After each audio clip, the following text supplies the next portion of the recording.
Hi friends, BMTC NHK ಅವರ ತಾತ್ಕಾಲಿಕ score ಪಟ್ಟಿ ವೆಬ್ಸೈಟ್ನಲ್ಲಿ ನಿಮ್ಮ ಒಂದು ಅಪ್ಲಿಕೇಶನ್ ನಂಬರ್ ಮತ್ತು ಡೇಟ್ ಆಫ್ ಬರ್ತ್ ಹಾಕಿ ನೀವು ಚೆಕ್ ಮಾಡಿಕೊಳ್ಳುವ ಒಂದು ಲಿಂಕನ್ನು ಬಿಟ್ಟಿದ್ದಾರೆ. ಯಾವ ರೀತಿ ನೀವು ಚೆಕ್ ಮಾಡಿಕೊಳ್ಳಬೇಕಂತ ನಾನು ಹಿಂದಿನ ವಿಡಿಯೋದಲ್ಲಿ ತಿಳಿಸಿಕೊಟ್ಟಿದ್ದೇನೆ. ಎಲ್ಲರೂ ಕೂಡ ಆಲ್ಮೋಸ್ಟ್ ನೀವು ನಿಮ್ಮ ಒಂದು ಸ್ಕೋರನ್ನು ಚೆಕ್ ಮಾಡಿಕೊಂಡಿದ್ದೀರಿ. ಹಾಗಾದರೆ ಈಗ NHK ಅವರ 1:5 ರಿಸಲ್ಟ್ ಯಾವಾಗ ಬರಬಹುದು ಅಂದರೆ 18ನೇ ತಾರೀಕುವರೆಗೆ ಏನಾದರೂ ಈ ಒಂದು ತಾತ್ಕಾಲಿಕ ಸ್ಕೋರಿನಲ್ಲಿ ಆಕ್ಷೇಪಣೆ ಇದ್ದರೆ ಅವರು ಅರ್ಜಿ ಸಲ್ಲಿಸಲು ಅವಕಾಶ ಮಾಡಿಕೊಟ್ಟಿದ್ದಾರೆ.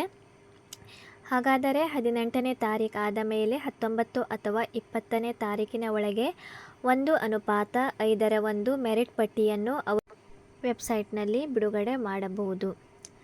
ಈಗ HK ಅವರ 11-12ನೇ ತಾರೀಕಿಗೆ ವೆರಿಫಿಕೇಷನ್ ಮತ್ತು ಫಿಸಿಕಲ್ ಟೆಸ್ಟ್ ದೇಹದಾಢ್ಯತೆ ಇತ್ತು. ಇಲ್ಲಿ ತುಂಬ ಜನರು ಒಂದು ಫಿಸಿಕಲ್ ಟೆಸ್ಟ್ನಲ್ಲಿ ಅವರನ್ನು ಕ್ವಾಲಿಫೈಡ್ ಮಾಡಿಲ್ಲ. ಯಾಕಂದರೆ ಹೈಟಿನ ಸಲುವಾಗಿ ತುಂಬ ಜನರನ್ನು ರಿಜೆಕ್ಟ್ ಮಾಡಿದ್ದಾರೆ.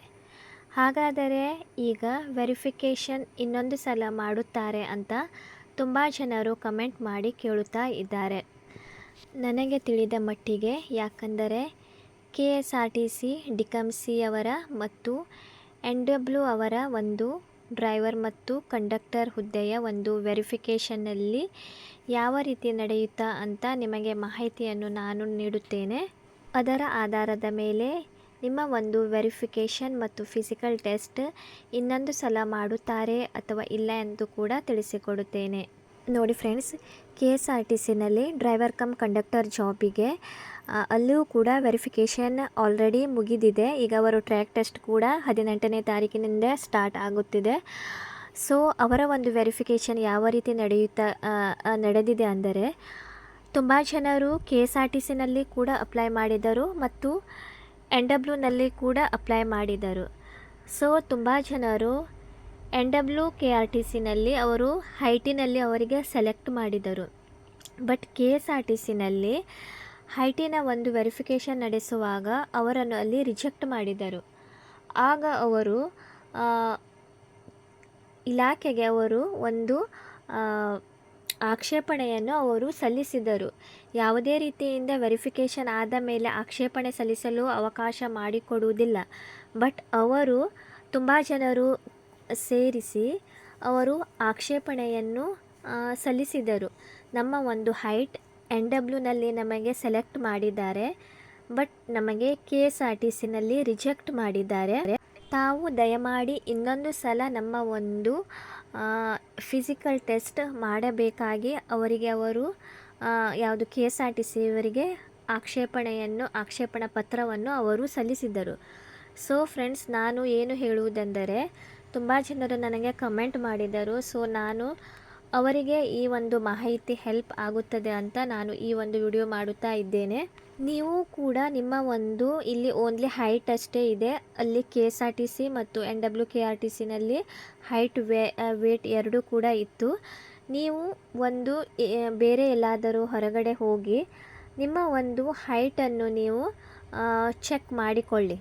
ಹಾಸ್ಪಿಟಲಿಗೂ ಎಲ್ಲಾದರೂ ಹೋಗಿ ನೀವು ನಿಮ್ಮ ಒಂದು ಹೈಟನ್ನು ಚೆಕ್ ಮಾಡಿಕೊಂಡು ನಿಮ್ಮ ಒಂದು ಹೈಟ್ ಸರಿಯಾಗಿ ಇದ್ದರೆ 150 ಸೆಂಟಿಮೀಟರ್ ಇದ್ದರೆ ನೀವು ಅಲ್ಲಿಂದ ಒಂದು ಹೈಟಿನ ಸಲುವಾಗಿ ಒಂದು ಲೆಟರನ್ನು ತೆಗೆದುಕೊಂಡು ನೀವು ಆಕ್ಷೇಪಣೆಯನ್ನು ಸಲ್ಲಿಸಬಹುದು. ಇದು ಒಂದು ನಾನು ಈ ರೀತಿಯಾಗಿ ನಿಮಗೆ ಒಂದು ಹೆಲ್ಪ್ ಮಾಡಲು ಈ ಒಂದು ನನ್ನ ಮಾಹಿತಿ ಸಹಾಯ ಆಗುತ್ತದೆ ಅಂತ ತಿಳಿದುಕೊಳ್ಳುತ್ತೇನೆ.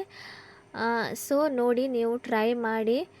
ಐ ಹೋಪ್ ಯಾರೆಲ್ಲರ ಒಂದು ಹೈಟ್ 149 ಎಲ್ಲ ಇದೆ, ಮಹಿಳೆಯರದು ಹೆಚ್ಚಿನದಾಗಿ. ಸೊ ಇವನ್ ಪುರುಷರಿಗೂ ಕೂಡ 1 ಅಥವಾ 1.5 ಇಂಚ್ ಎಲ್ಲಾದರೂ ಕಡಿಮೆ ಇದ್ದರೆ ನೀವು ಹೊರಗಡೆ ಇನ್ನೊಂದು ಸಲ ಹೋಗಿ ನಿಮ್ಮ ಒಂದು ಹೈಟನ್ನು ಚೆಕ್ ಮಾಡಿ ಆಕ್ಷೇಪಣೆ ಎಲ್ಲಿ ಸಲ್ಲಿಸುವುದೆಂದರೆ, ನೋಡಿ ಫ್ರೆಂಡ್ಸ್, ಅವರು ಯಾವುದೇ ರೀತಿಯಿಂದ ವೆಬ್ಸೈಟಿಗೆ ಹೋಗಿ ನೀವು ಆಕ್ಷೇಪಣೆ ಸಲ್ಲಿಸಲು ಅವಕಾಶ ಇಲ್ಲ. ಸೊ ಅದಕ್ಕಾಗಿ ನೀವು ಖುದ್ದಾಗಿ ಒಂದು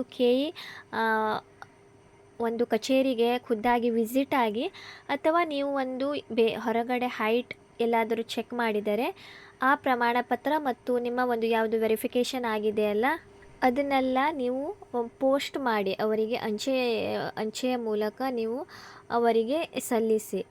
ಐ ಹೋಪ್ ಇದರಿಂದ ಯಾರಿಗಾದರೂ ಒಬ್ಬರಿಗಾದರೂ ಅಟ್ಲೀಸ್ಟ್ ಹೆಲ್ಪ್ ಆಗುತ್ತದೆ ಅಂತ ನಾನು ಭಾವಿಸುತ್ತೇನೆ. ಯಾಕಂದರೆ ನೀವು ಸ್ಟಡಿ ಮಾಡಿ 1:5 ಒಂದು ಮೆರಿಟ್ ಲಿಸ್ಟಿನಲ್ಲಿ ಬಂದು ಹೈಟಿನ ಸಲುವಾಗಿ ರಿಜೆಕ್ಟ್ ಆಗುವುದೆಂದರೆ ತುಂಬ ಬೇಸರದ ವಿಷಯ ಆಗಿದೆ. ಇವನ್ ನನಗೂ ಕೂಡ ತುಂಬ ಬೇಜಾರಾಗಿದೆ. ಕಮೆಂಟ್ ನೋಡಿ ಪಾಪ ತುಂಬ ಜನರು 1-1.5 ಇಂಚ್ ಸಲುವಾಗಿ ಅವರು ಕ್ವಾಲಿಫೈಡ್ ಮಾಡಿಲ್ಲ. ಅದರ ಸಲುವಾಗಿ ಐ ಥಿಂಕ್ ಈ ಒಂದು ಮಾಹಿತಿಯಿಂದ ನಿಮಗೆ ಹೆಲ್ಪ್ ಆಗುತ್ತದೆ ಅಂತ ನಾನು ಭಾವಿಸುತ್ತೇನೆ.